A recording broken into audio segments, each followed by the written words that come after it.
Mark Inc. Ministries presents the preaching and teaching of Dr. Chuck Betters of Glasgow Church in Bear, Delaware. This sermon is part of the In His Grip series that can be found along with other various resources by visiting our website at markinc.org. That's www.markinc.org.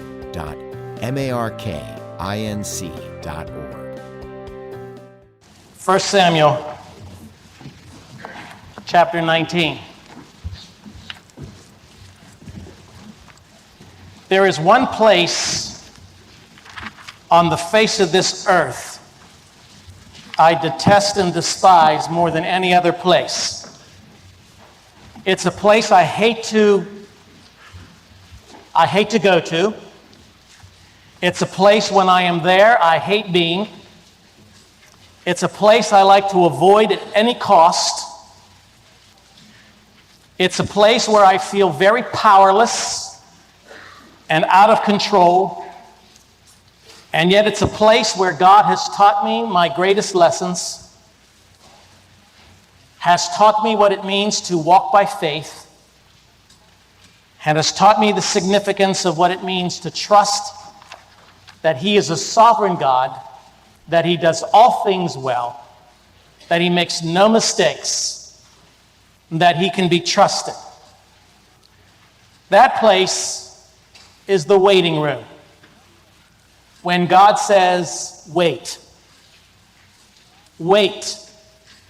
I've entitled this message, When We Say, God, I Can't Wait. We've been following our Old Testament hero, David, watching him as he responds to the spiritual dementia of Saul, who sought his life. We talked a little bit about the high price of leadership, the high price of being popular, the accolades, if you will, of the women, and the favors that they did not do him in heaping those accolades on David. As we come to chapter 19, David is about to enter the darkest days of his life. He is about to abandon many of the faith principles as a young man he embraced. We are going to watch him slip. We are going to watch him slide, because God is going to place him in the waiting room. God is going to put him in that torture chamber, that pruning factory, that place where his wings are going to be clipped. God is going to use this time in the waiting room to prepare him for his entrance to leadership over the people of Israel. It's not a pretty place to be. And it's almost like an onion. God is going to peel off layer after layer of this great man, this man of faith, and reduce him to nothing. David actually becomes the victim of his own popularity.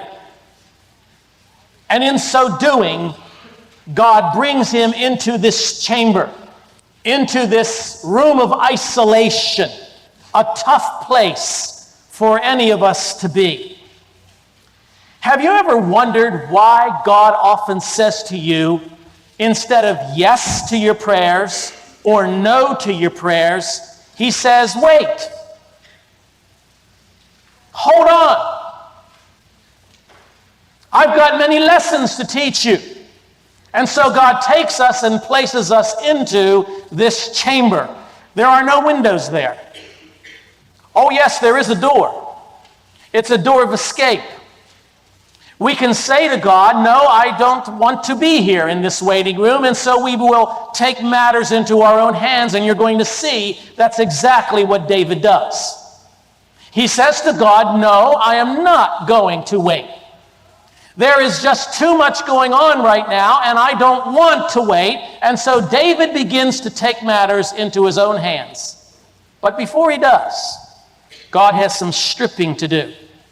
Oh yes, David, you will ascend to the throne, but first you must be pruned. And that's true of all of us, isn't it?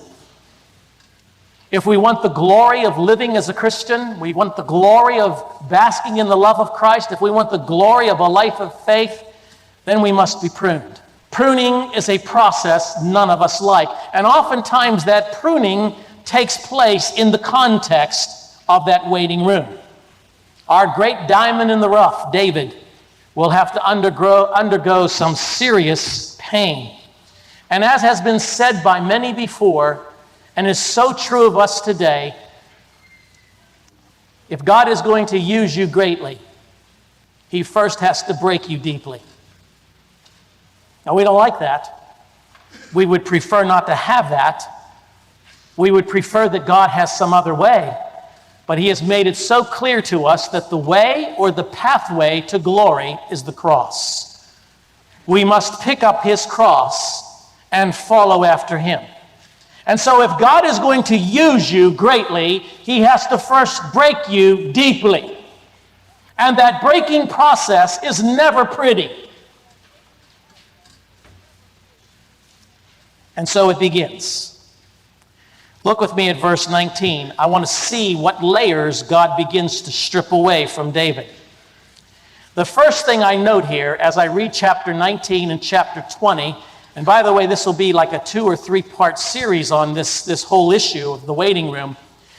But as we get into chapter 19, chapter 20, chapter 21, and as we see David slipping away, as we see him also being reduced by God, we see that God is reducing him to nothing, and he does so by removing from David his support base. He takes away all forms of support. He has nothing at all to lean on. Piece by piece, layer by layer, God strips David of all of his support. The first thing he does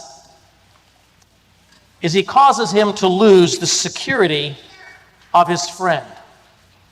Remember we talked about that soul friend? We talked about Jonathan, the soul friend of David. We talked about what it means to have someone knit together with you as a soul friend. Look with me at chapter 19, beginning with verse 1. Saul told his son Jonathan and all the attendants to kill David. But Jonathan was very fond of David and warned him, "My father Saul is looking for a chance to kill you.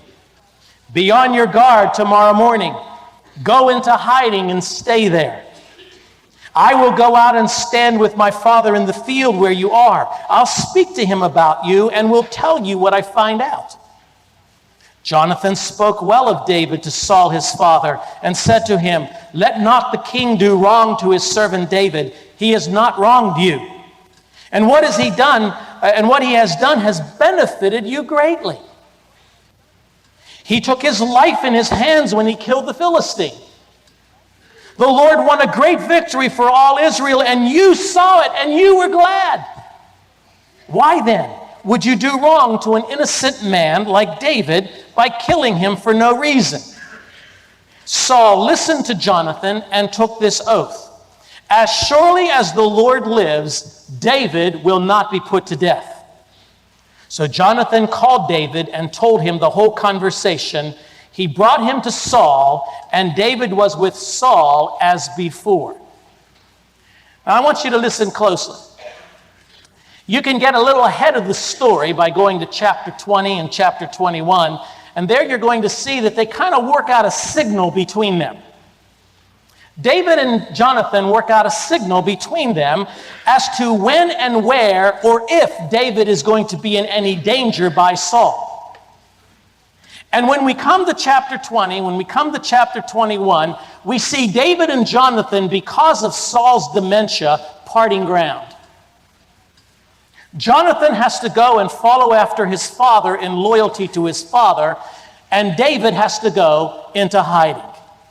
From that point on, David and Jonathan do not have that soul friendship anymore.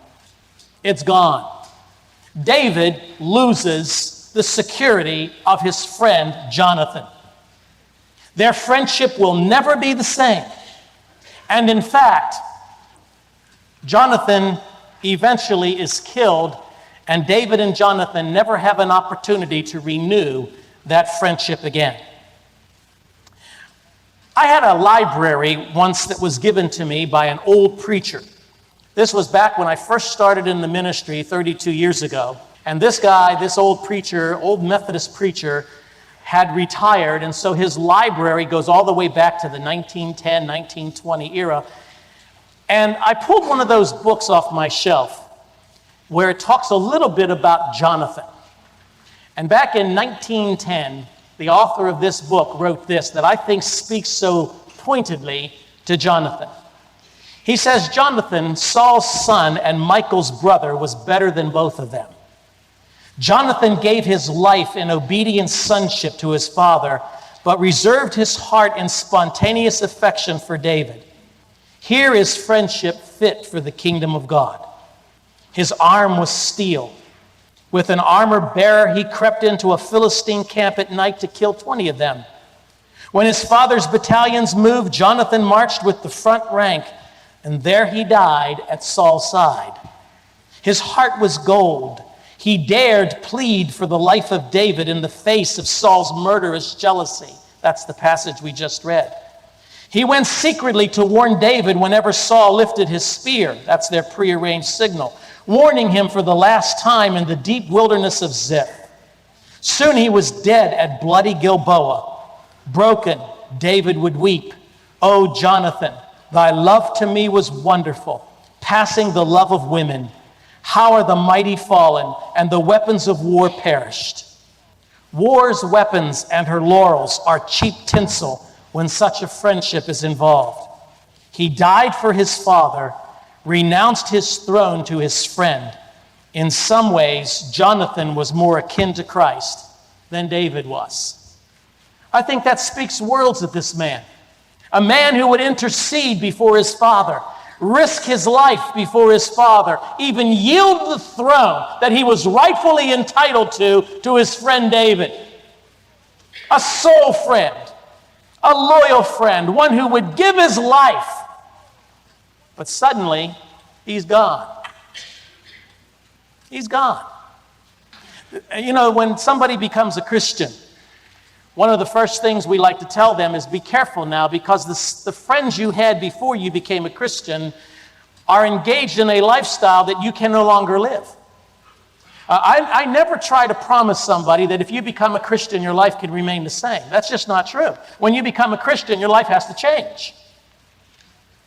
And oftentimes, the first thing they think about is, well, what about my friends? What am I going to do with my friends? Listen to me closely. If you live a life that's pleasing to God, the friends are going to abandon you. You're not going to have to get rid of your friends. Your friends are going to get rid of you. Why? Because your values have changed. The direction of your life has changed. There was a group of men and women that Sharon and I were very, very close to when I was in college. And this was in those days before I became a Christian. And we had some, in fact, I was in one of their weddings. And they're very close friends. And we would study together. We'd study organic chemistry together. This guy was the brain of the class, you know, and you always get on the coattails of the brain of the class. This guy actually skipped his senior year of college. His grades were so high, went directly to medical school after his junior year. This was a guy that 4.0 every semester. Then that's before they had the plus system. So we were close friends, and we spent a lot of time together. We partied together. We played together. We went down to the beach together. We did our bad things together, and we were all part of that. And we all had what we would call a fun time, a good time. We were the party people of college, you know, and we would all have ourselves a good time doing that. Then the Lord got a hold of my life, and I became a Christian. It didn't take long for that friendship to end. Didn't take long. And I didn't have to do a thing about it. They just didn't want to have anything to do with us anymore. Our lifestyle represented a complete different change of values. So sometimes you'll lose that friendship because the values change. Your ministries go in different directions. Your lives change. But you know, one of the things I think happens oftentimes with good friendships, if we fit it into the context of the sovereignty of God, Oftentimes, the loss of a soul friend, the loss of a Jonathan in your life, I believe is God's way of stripping a piece of that onion, that layer off, in order to drive you into a deeper intimacy with Christ.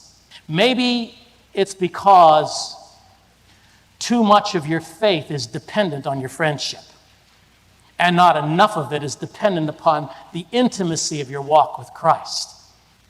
Maybe your friends are actually getting in the way of developing a deep oneness and a deep intimacy with your God. And so the loss of a soul friend will often drive us to a deeper sense of God dependence. But if that happens, you got to keep something else in mind. The life of a leader, the life of one who is going to be involved in leadership, demands a willingness. You have to have a willingness to be lonely. You have to have a willingness to stand alone. To stand up and stick out like a sore thumb when everybody else, like in the life of Daniel, bows down before the icons and the idols. When everybody else is bowing down, you stick up like a sore thumb and you say, no, I will not bow down. My God is my God. I will stand alone if necessary.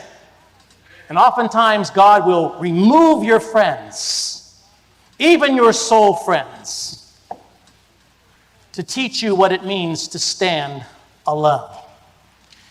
What better example do we have than our Lord Jesus Christ? When he went to the cross, he died alone. He died alone. His friends abandoned him. The crowds that were heaping on him all of the accolades the week before, blessed is he who comes in the name of the Lord, Hosanna to the Son of David, those very same people were screaming, crucify him, crucify him. He stirs up the people. They were the very same ones who wagged their heads and prodded him to come down from the cross and mocked and ridiculed him. Where were his friends? The great apostle Paul comes to the end of his life. After serving the Lord faithfully for so many years, going on no less than 3 missionary journeys, touring the world to preach the gospel, establishing churches everywhere he went, laying hands on people and developing leaders, mentoring people, shepherding people, investing his life in people, taking beatings for Christ, being left to starve for Christ, being left for dead on occasions, being left into the midst of the sea on occasions, knowing what it was to experience famine and nakedness and peril and sword. He comes to the end of his life, and there's no one there except Luke. Where were his friends? You don't hear him moaning and groaning about it either, do you?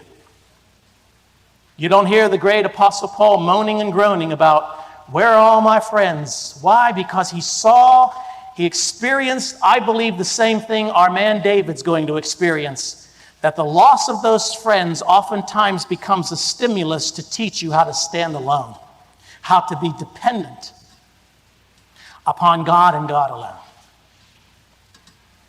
It's a tough place to be. None of us like it. It hurts. I'm not going to tell you it doesn't hurt. It does hurt. It can be brutal. It can be a scary place to be. Because, God is a spirit. We can't see him. Our friends have flesh and bone. We can touch them. And yet our God is dependable. And our friends can be very undependable. And so God peels this layer away, and from this point on, David and Jonathan part ways. Eventually, Jonathan would die. And David would never have that close-knit friendship again. Look with me at verse 8. Here's a second layer that's being peeled away. Once more, war broke out.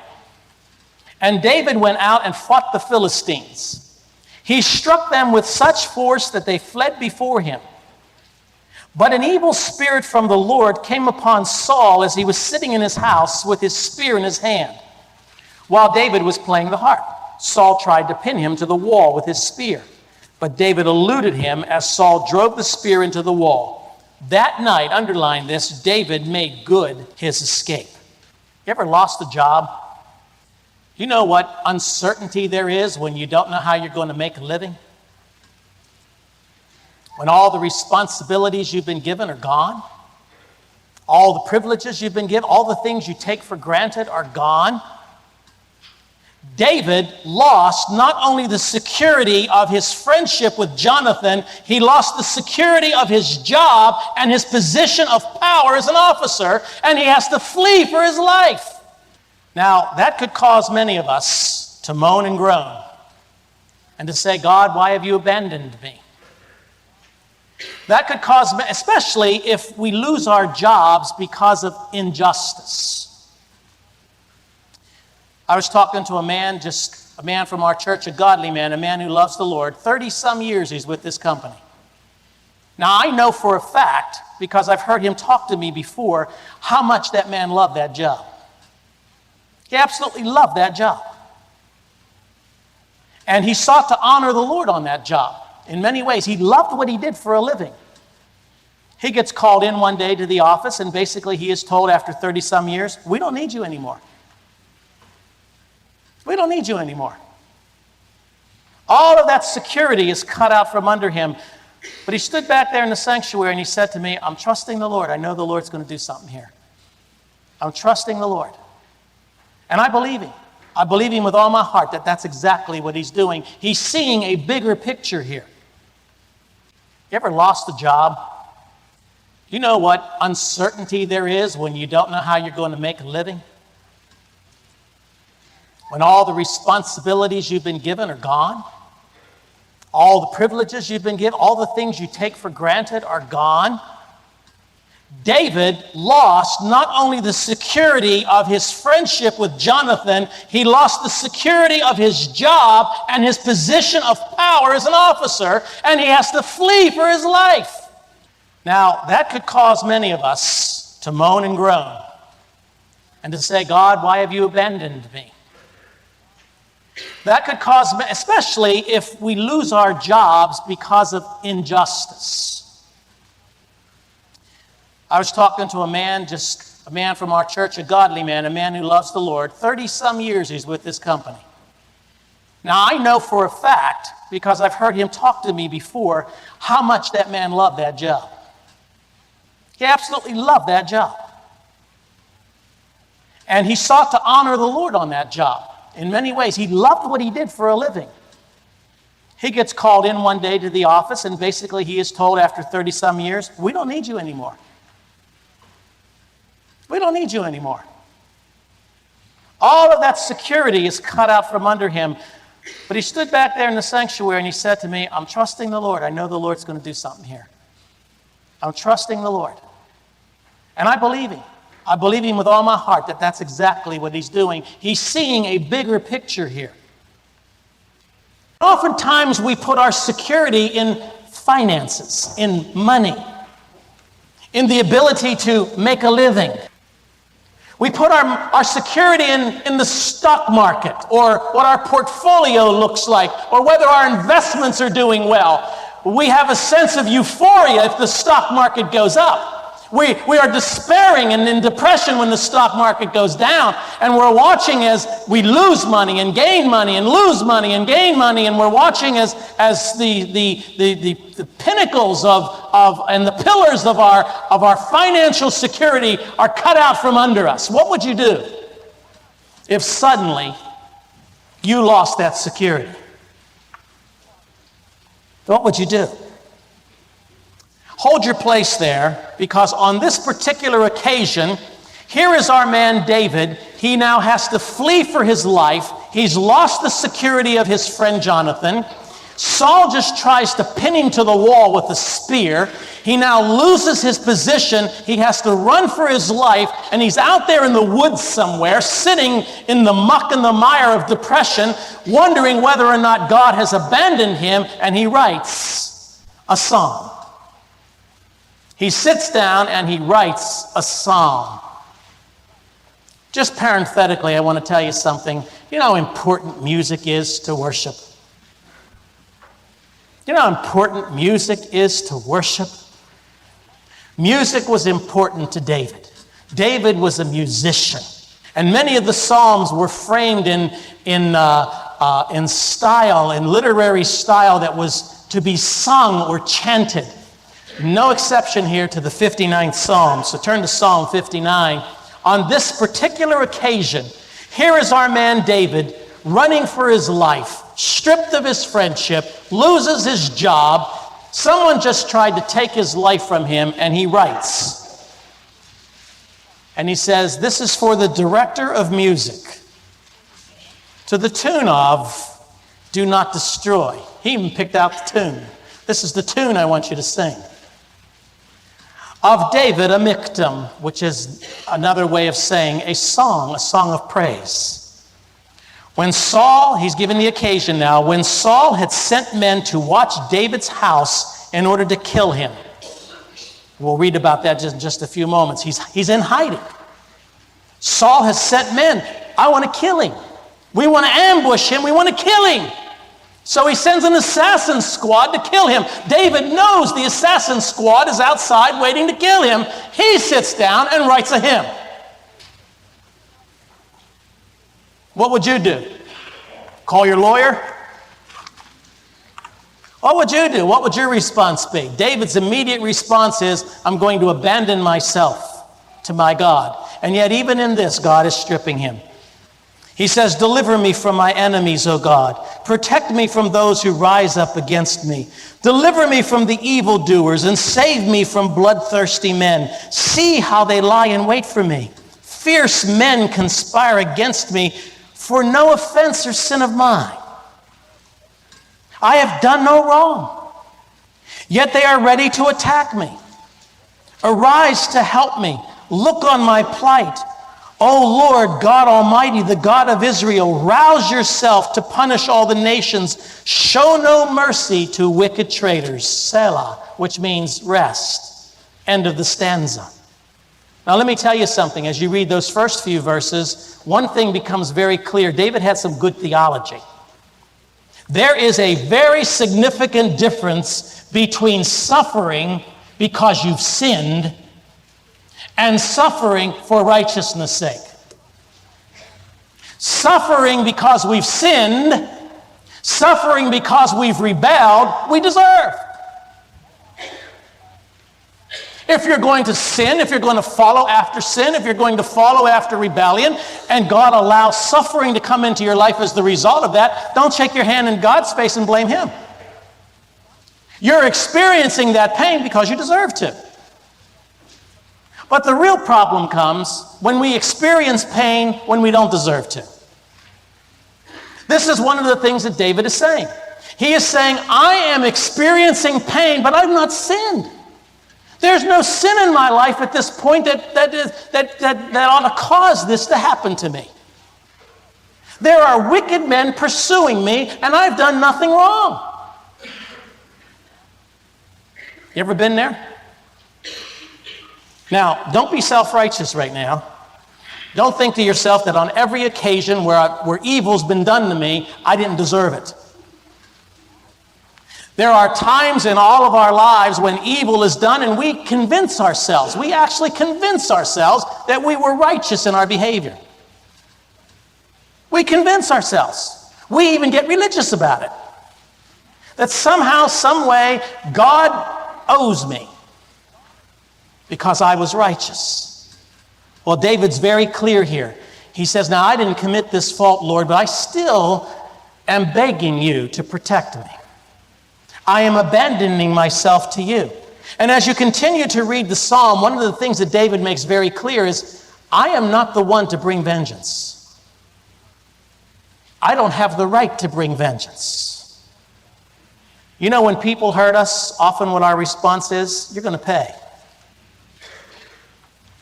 And I'm going to make sure you pay.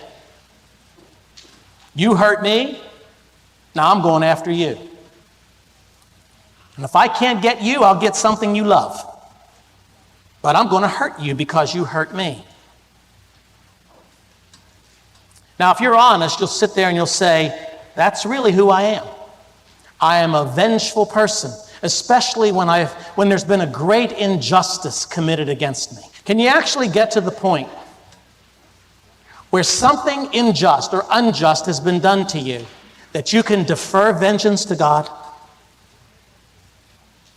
Where you can actually say, God, everything inside of me screams out now, I need to make somebody pay for this. Somebody's got to hurt the same way I hurt. You know why the scriptures continually warn us against that kind of vengeance? Because when you exact it, listen, when you exact that vengeance, you don't feel any better. In fact, you even feel worse. Maybe the person you have been vengeful toward doesn't respond the way you think they should.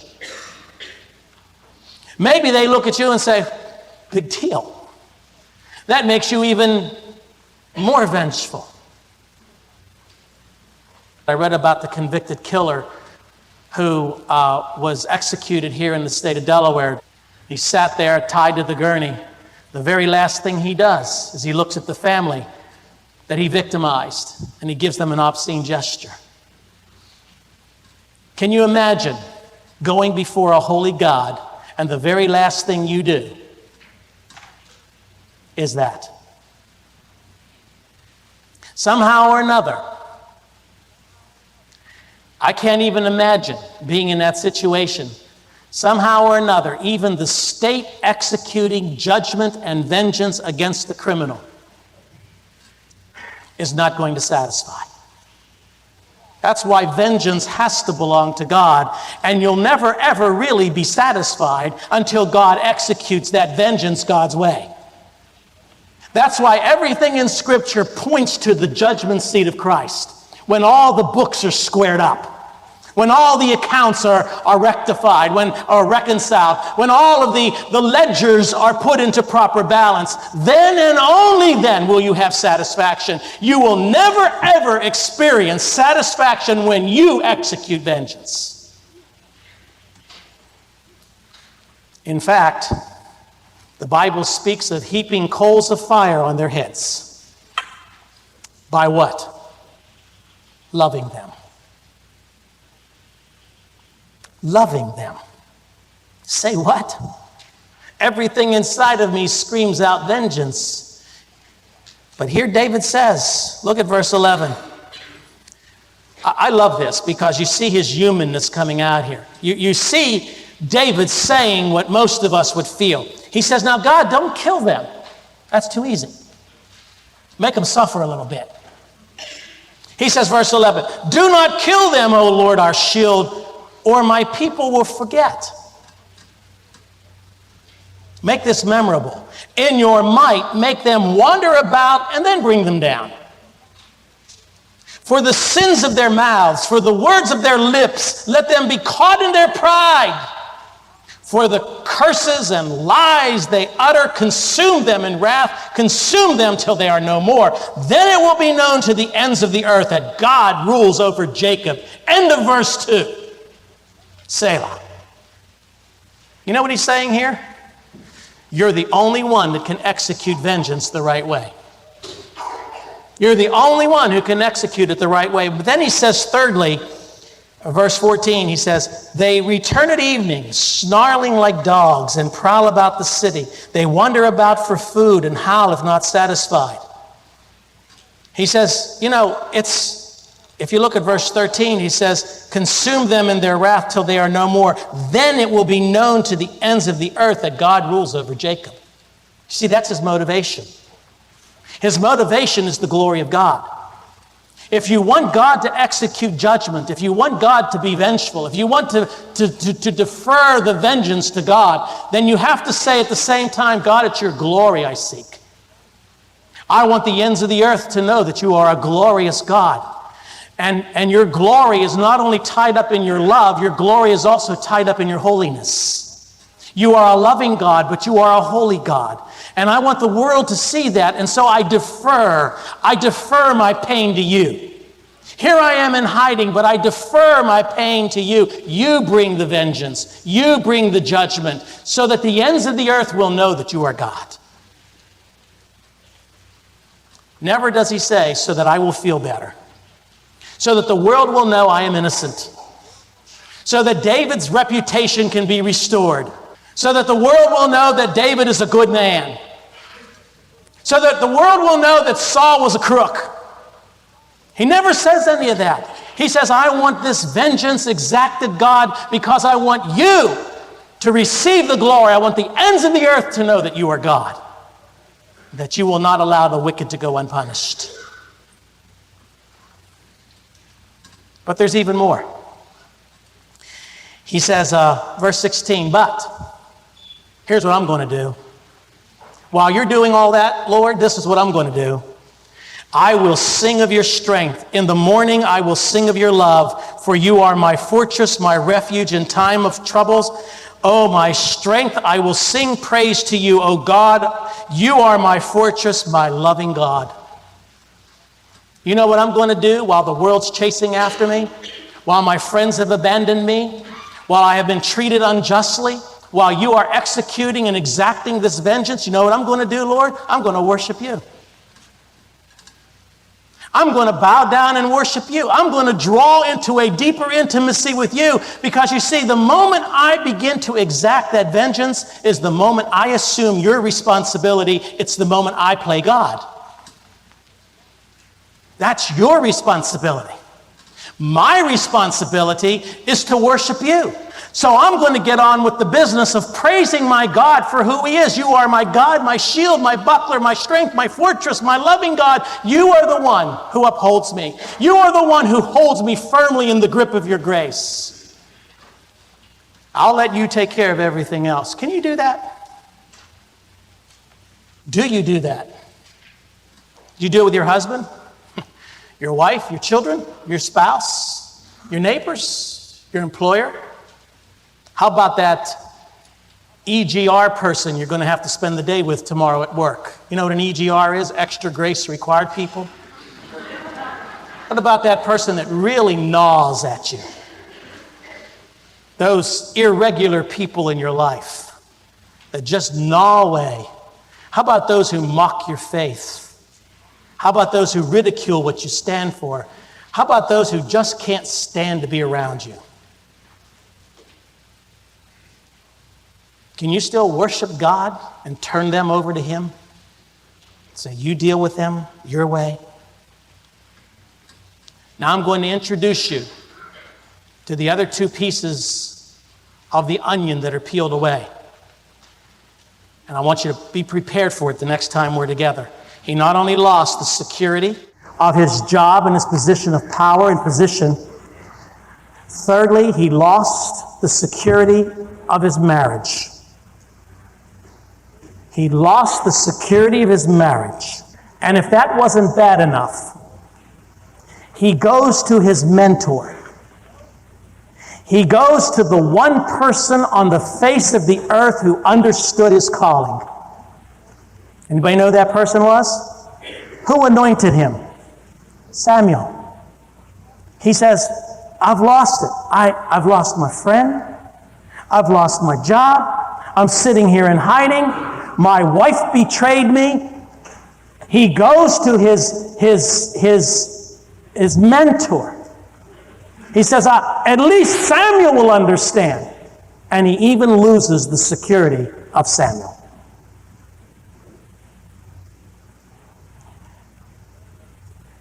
In the very next scene, guess where we're going to find him? I can't trust the church anymore. Can't trust my wife. Can't trust my friend. Can't even trust my position of power. And even Samuel's no help. So guess where he goes? He goes into the camp of the Philistines and plays the role of a madman. You say, what's he doing? He's taking matters into his own hands. He's saying, God, I can't wait any longer. This is the low point of King David's life. We look at him sitting there frothing at the mouth, pretending to be mad, hobnobbing with the very people whose hero he killed, Goliath. Hobnobbing with the uncircumcised, ungodly, pagan Philistines, saying, I am going to put more trust in them than I am in my own God. Why? Because layer after layer after layer, God was stripping him.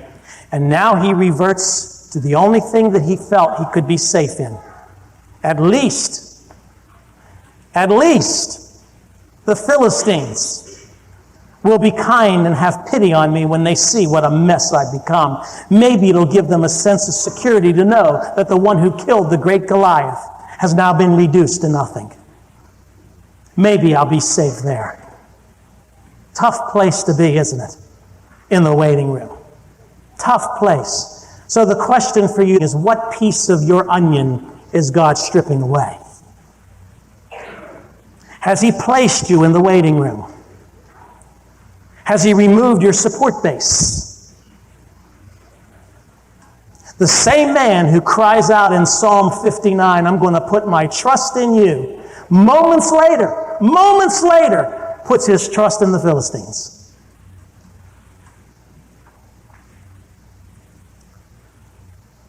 Yet he remains a man after God's own heart.